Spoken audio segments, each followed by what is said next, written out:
एक मूर्तिकार एक गांव जा रहा था किसी मंदिर की स्थापना और मूर्ति बनाने के लिए। तो मूर्तिकार अपने घर से निकला और रास्ते में जंगल पड़ा और मूर्तिकारों को कुछ न कुछ करने की होती है एक ललाहट। तो वो जंगलों में कोई पत्थर देख रहा था मूर्ति बनाने के लिए। तो वो जंगल में चलते चलते उसको एक पत्थर दिखा। तो उसने उस पत्थर को देखा और मूर्ति बनाने का सोचा। तो उसने पत्थर को अपने हथौड़े से जैसे ही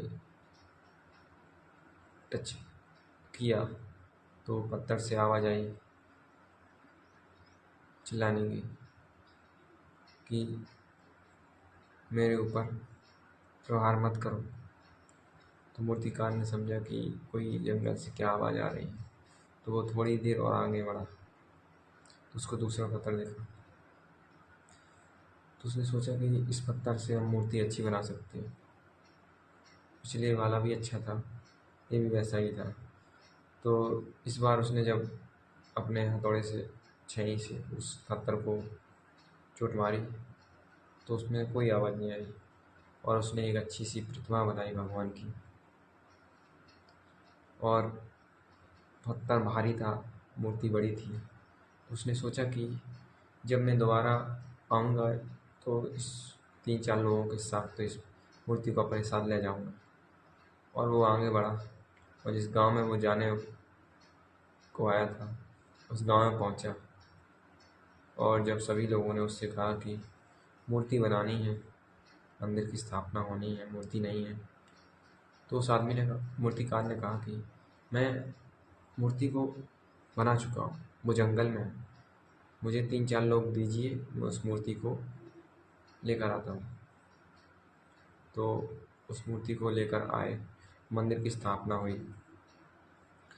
तो लोगों ने कहा कि मूर्ति की स्थापना तो हो गई, लेकिन एक पत्थर की और ज़रूरत है,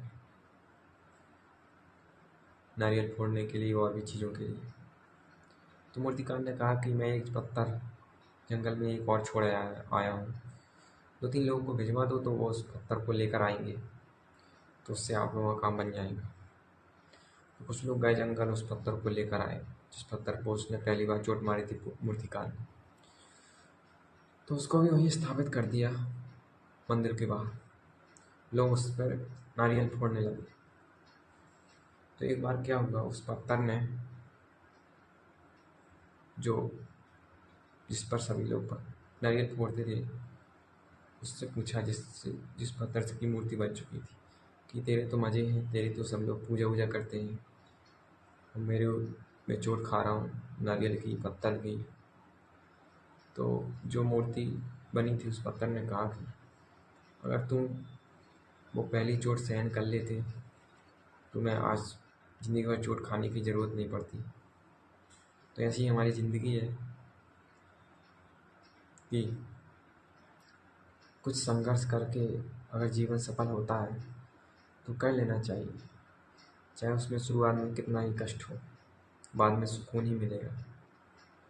इस कहानी से यही प्रेरणा मिलती है। और अगर चैनल को सब्सक्राइब भी नहीं किया है तो कर लीजिए, ऐसी कहानी और सुनाऊंगा अपने ही अंदाज में। सभी को राधे राधे, प्रणाम।